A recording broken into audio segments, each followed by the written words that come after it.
नमस्कार. Savita smart cooking recipe मराठीमध्ये तुम्हा सर्वांचं खूप खूप स्वागत आहे.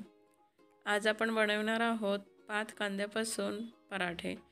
हे बनवायला पण खूप सोपे आणि हेल्दी असतात. तर चला तर मग पराठे बनवण्यासाठी काय काय साहित्य लागते ते बघूया आधी.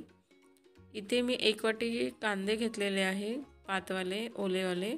त्यानंतर 1 वाटी बेसन, 1 वाटी ज्वारीचं पीठ, 1 वाटी गव्हाचं पीठ, 1 वाटी तांदळाचं पीठ आणि 1 वाटी नाचणी आणि बाजरीचं पीठ, अर्धा चम्मच ओवा घेतला आहे आणि मग ड्राय मसाले आहे, त्यामध्ये तिखट, मीठ, हळद हे घेतलेले आहे. आता आपण हे सगळं साहित्य मिक्स करून घेऊया. मी इथे बेसन टाकलेलं आहे, त्यानंतर ज्वारीचं पीठ टाकत आहे. त्यानंतर यामध्ये मी तांदळाचं पीठ घेतलेलं आहे ते टाकून घेत आहे. त्यानंतर गव्हाचं पीठ टाकून घेत आहे आणि त्यानंतर नाचणी बाजरीचं पीठ टाकून हे मिश्रण मिक्स करत आहे. आता आपण अर्धा चम्मच ओवा टाकून घ्यायचा आहे. त्यानंतर तिखट 2 चम्मच टाकत आहे. त्यानंतर हळद अर्धा पाऊण चम्मच आणि 1 चम्मच मीठ टाकून घेत आहे आणि अर्धा चम्मच धनापूड.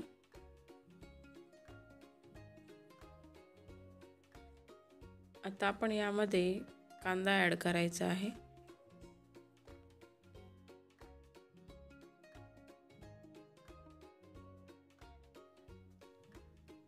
आता हे सारण आपण मिक्स करून घेऊया.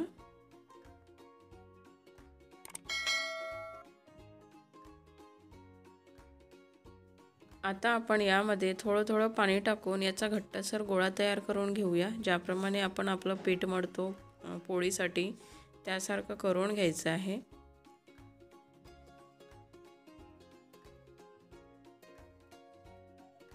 बघू शकता आपला गोळा आता इथे तयार आहे. आता आपण थालीपीठ थापून घेऊया.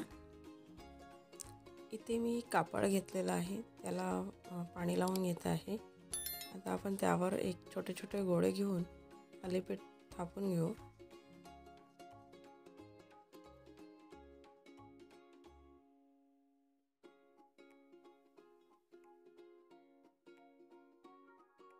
आता याला मध्ये मध्ये होल करत आहे, जेणेकरून ऑइल टाकलं की ते सर्व बाजूने लागेल.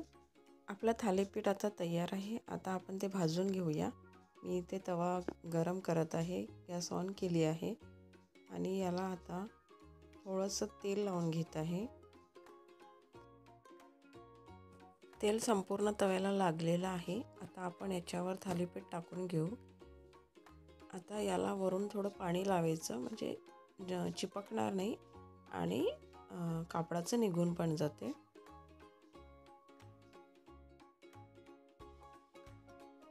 याला वरून आता थोडंसं तेल लावून घेऊ. दोन्ही बाजूने छान ब्राऊन होई तोपर्यंत याला शिजू द्यायचं आहे.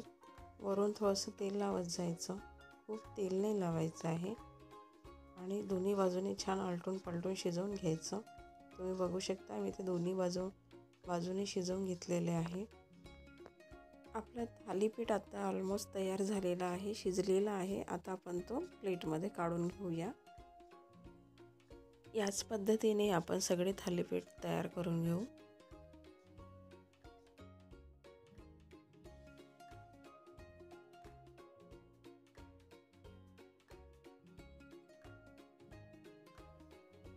आपले थालीपीठ आता तयार आहेत.